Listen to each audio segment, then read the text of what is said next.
కూల్చివేస్తూ ముందుకెళ్తున్న పరిస్థితి కాబట్టి నిన్న కేబినెట్ మీటింగ్ లో ముఖ్యమంత్రి రేవంత్ రెడ్డి హైడ్రాకు మరిన్ని ప్రత్యేక అధికారాలు కూడా కట్టబెట్టి దానికి ఇచ్చినటువంటి పరిస్థితి ఒకటి రెండు రోజుల్లో దానికి సంబంధించిన విధి విధానాలు కూడా బయటకు వచ్చే అవకాశం ఉంది ఏదైతే ట్రిపుల్ ఆర్ కి సంబంధించి ఆ రీజనల్ రింగ్ రోడ్ లోపల ఉన్నటువంటి ఏదైతే కోర్ ఏరియా ఉంటుందో దాన్ని మొత్తం కూడా హైడ్రా పరిధిలోకి తీసుకొచ్చే భాగంగానే దీంట్లో మొత్తం కూడా ప్రణాళిక రూపొందించినట్టుగా తెలుస్తా ఉంది రైట్ చూద్దాం Hyderabad disaster response asset monitoring and protection agency హైడ్రాకి తెలంగాణ ప్రభుత్వం విషేధాధికారులు కల్పించింది ఇక ఇందుకు సంబంధించి 1-2 రోజుల్లో ఆర్డినెన్స్ జారీ చేయాలని తీర్మానించింది ఔటర్ రింగ్ రోడ్ లోపల ఉన్న కోర్ ఏరియా మొత్తాన్ని హైడ్రా పరిధిలోకి తెచ్చింది ఈ ఏరియాలోని 27 మున్సిపాలిటీలు 51 గ్రామ పంచాయతీలపై వివిధ శాఖలు విభాగాలకు ఉన్న అధికారాలు హక్కులు స్వేచ్ఛను హైడ్రాకు కల్పిస్తూ తెలంగాణ కేబినెట్ నిర్ణయం తీసుకుంది ముఖ్యమంత్రి రేవంత్ రెడ్డి అధ్యక్షతన సచివాలయంలో రాష్ట్ర మంత్రిమండలి సమావేశం జరిగింది సాయంత్రం 4 గంటలకు ప్రారంభమైన సమావేశం దాదాపు 3 గంటల పాటు కొనసాగింది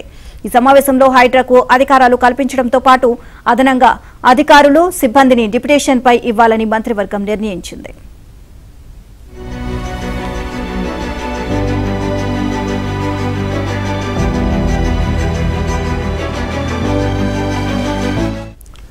హైడ్రాను మరింత బలోపేతం చేయాలని కేబినెట్ తీర్మానించింది వాల్టా చట్టం అధికారాలను అప్పగించడంతో పాటు హెచ్ఎండిఏ జిహెచ్ఎంసీ మెట్రో వాటర్ బోర్డుకు ఇప్పుడున్న అధికారాలను హైడ్రా కమిషనర్కు అప్పగించాలని నిర్ణయించారు ఔటర్ రింగ్ రోడ్ ఓఆర్ఆర్ లోపల ఉన్న కోర్ ఏరియాలోని ప్రభుత్వ స్థలాలు చెరువులు కుంటలు రిజర్వాయర్లు నాలాల ఎఫ్టీఎల్ బఫర్ జోన్లను పరిరక్షించే బాధ్యత ఇక మీదట హైడ్రాపై ఉంటుంది అంటే మున్సిపాలిటీలు కార్పొరేషన్లు వివిధ శాఖలకు ఉండే అధికారాలన్నీ హైడ్రాకు ఉంటాయి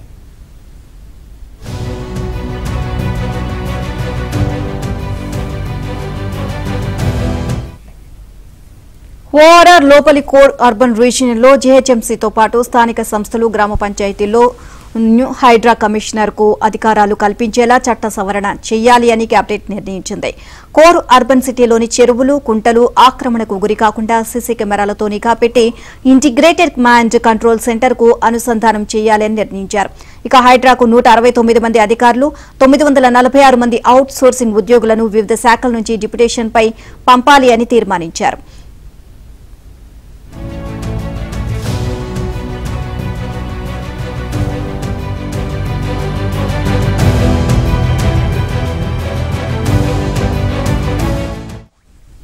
హైడ్రాకు బదలాయించే అధికారాలను కూడా కేబినెట్ ఖరారు చేసింది జీహెచ్ఎంసీ చట్టం 1955 ద్వారా ఆక్రమణలను పరిశీలించడం నోటీసులు ఇవ్వడం అక్రమ కట్టడాలను కూల్చివేయడం అనుమతి లేని ప్రకటనలకు జరిమానాలు విధించడంపై జీహెచ్ఎంసీ కమిషనర్ కలిగి ఉన్న అధికారాలు ఇక ఈ అంశాల మీదనే తెలంగాణ పురపాలక చట్టం 2019 ప్రకారం ఆయా కార్పొరేషన్ మున్సిపాలిటీల కమిషనర్లకు ఉన్న అధికారాలను హైడ్రాకు బదలాయించారు ఈ చట్టం ద్వారా హైడ్రా కమిషనర్ కు సెక్షన్ 72 ప్రకారం మున్సిపాలిటీల మీద సూపర్వైజ్ చేసేందుకు అధికారిని నియమించే అధికారం హైడ్రాకు ఉంది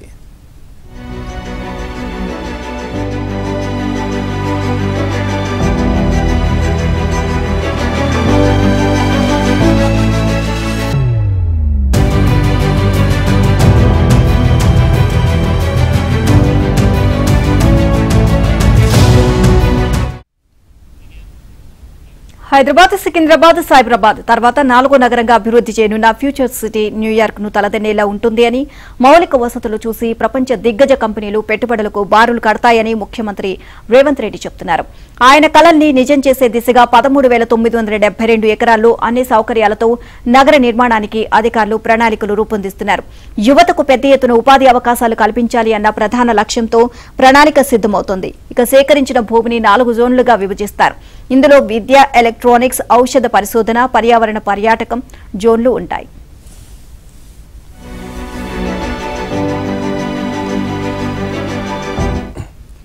ఒక్కో జోన్ 3 నుంచి 4,000 ఎకరాల్లో విస్తరించి ఉంటుంది విద్యా సంస్థలు ఆసుపత్రులు రెస్టారెంట్లు ఏకో టూరిజంతో పాటు అన్ని వసతులు నవనగరంలో ఏర్పాటు కానున్నాయి ఇక ఫార్మా కంపెనీల ఏర్పాటుపై స్థానికుల నుంచి తీవ్రమైన వ్యతిరేకత వచ్చిన నేపథ్యంలో ఫార్మా ఉత్పత్తుల తయారీ కాకుండా కేవలం ఫార్మా పరిశోధన కంపెనీలకే ఇక్కడ చోటిస్తున్నారు ఇక ముచ్చెర్ల ఫార్మా సిటీలో అవకాశం కోసం ఇప్పటికే 300 కంపెనీలు దరఖాస్తు చేసుకున్నాయి.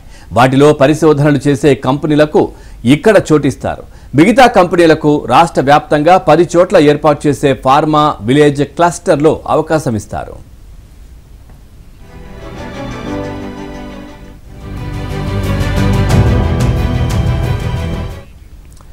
ఫ్యూచర్ సిటీలో మొత్తం 2 లక్షల మందికి ప్రత్యక్ష ఉపాధి కల్పిస్తారు. ఇటీవలే 150 ఎకరాల్లో సీఎం రేవంత్ రెడ్డి శంకుస్థాపన చేసిన యంగ్ ఇండియా స్కిల్ యూనివర్సిటీ విద్యా జోన్లో ఉంటుంది. ఓవరాల్ గా ఈ అంశానికి సంబంధించి మరింత సమాచారాన్ని మా కరెస్పాండెంట్ నరసింహరావు అందిస్తారు. నరసింహరావు, పూర్తి డీటెయిల్స్ ఏంటి? హైదరాబాద్ తర్వాత ప్రతిష్టాత్మకంగా 4వ నగరాన్ని నిర్మించాలని చెప్పి ముఖ్యమంత్రి రేవంత్ రెడ్డి తలపోస్తా ఉన్నారు. సో ముచ్చర్లలో దాదాపుగా 14,000 ఎకరాల్లో ఈ సిటీని 4వ సిటీని ఏర్పాటు చేయాలనేటువంటి పట్టుదలతో ఆయన ఉన్నారు. ఇప్పటికే అందుకు సంబంధించినటువంటి కార్యాచరణ పూర్తి చేశారు. సో అక్కడ మౌలిక వసతులు కల్పించే విధంగా అందరూ అటువైపే చూసే విధంగా ఏర్పాట్లు చేయాలని చెప్పి అధికారులకు ఆదేశాలు ఇచ్చినటువంటి నేపథ్యంలో వారు ఇప్పటికే ఆ పనిలో నిమగ్నమై ఉన్నారు. సో అక్కడ మౌలిక వసతులు చూసి పెద్ద ఎత్తున కంపెనీలు తరలిరావాలని చూస్తా ఉన్నారు. అయితే ఈ 4th సిటీని 4 డివిజన్లుగా విభజిస్తా ఉన్నారు. 1 education city, 2 electronic city, 3 pharma city, 4 tourism city. ఇట్లా ఈ 4 సిటీలుగా డెవలప్ చేయడానికి అవసరమైనటువంటి ఇన్ఫ్రాస్ట్రక్చర్ ను అక్కడ పెద్ద ఎత్తున ఏర్పాటు చేయాలి, డెవలప్ చేయాలని చెప్పి అధికారులకు ఆదేశించారు. అందుకు సంబంధించినటువంటి ప్రణాళికల్ని చేస్తా ఉన్నారు. దాదాపుగా 5,000 ఎకరాల్లో ఫార్మా సిటీ, 1000 ఎకరాల్లో ఎడ్యుకేషన్ సిటీ, ఎలక్ట్రానిక్ సిటీ, విధంగా మిగతా వాటిలో టూరిజం సిటీ చేయాలని చెప్పి భావిస్తా ఉన్నారు.